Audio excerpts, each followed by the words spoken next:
सुधाकर षडंगी। कौन कहे पते पते जगन्नाथ जेहेतु प्रतिवर्ष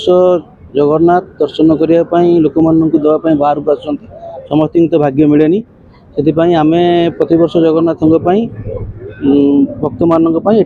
4-5 वर्ष 7 वर्ष कंटिन्यू ये पतिपथ जगन्नाथ आम निस्वार्थ सेवा ओडिशा तरफ प्रतिवर्ष आम करुँ। कार्यक्रम जमतीक लोक मानी अन्नप्रसाद सेवा दि जाऊँगी पणा भी दिन बेला दि जाता रथयात्रा बाद भी आम किसी प्रोग्राम करूँ जमीक वृक्षरोपण हो ब्लड डोनेशन कैंप हो आम संगठन तरफ लोक मानक साहाय्य करा जाए प्रति वर्ष ये जगन्नाथ आशीर्वाद आम आगे चलू जो पर्यंत सक्षम हो आज्ञा प्रसाद सेवन करके प्रभुर प्रसाद पिंड ब्रह्मांड एकमत निश्चित आपने जानते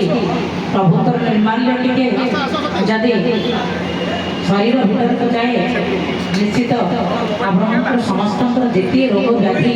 सब किसी निराकरण हुए आज महाप्रभु विराजमान प्रसाद महाप्रसाद। जय जगन्नाथ मु सुशांत कुमार सामंतराय निस्वार्थ सेवा ओडिशा परिवार जन सदस्य मु प्राय 7 वर्ष है निस्वार्थ सेवा परिवार सहित अच्छी कार्यक्रम जमी आमर गाई गो सेवा हो खरा समय जल सेवा हो पथिक मानक जल सेवा ता सहित एमती वर्षा ऋतु आसला वर्षा ऋतु आम वृक्षरोपण करूँ विभिन्न जगह खोला जगह जो नष्ट हेनी वृक्ष को से साइती रखा जा पार से सब जगह जाके वृक्षरोपण करता यही गोटे निरा प्रयास नूतन राजपथ निर्माण होगा पर नूतन प्रयास माने निरा प्रयास समस्त सदस्य भाई मैंने मिसी करुचु जो थे कि जमती पूरी आठ 60 किलोमीटर बहुत दूर दूर आम भक्त मैंने आसुचन से मनरे गोटे भक्ति भाव जागृत होगापी गोटे निरा प्रयास या सहित संध्या बेले भजन परिवेशन सहित प्रसाद सेवन भी व्यवस्था रही।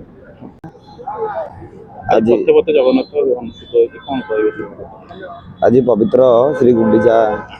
यात्रा अवसर में अगणित जगन्नाथ प्रेमी को मोर भूमिष्ठ प्रणाम। आज ये निस्वार्थ सेवा ओडिशा परिवार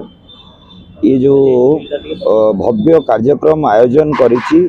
एटा बोधे एटा 5म वर्ष है प्रत्येक वर्ष ये रास्ता जाऊथिबा अगणित जगन्नाथ प्रेमी ये होची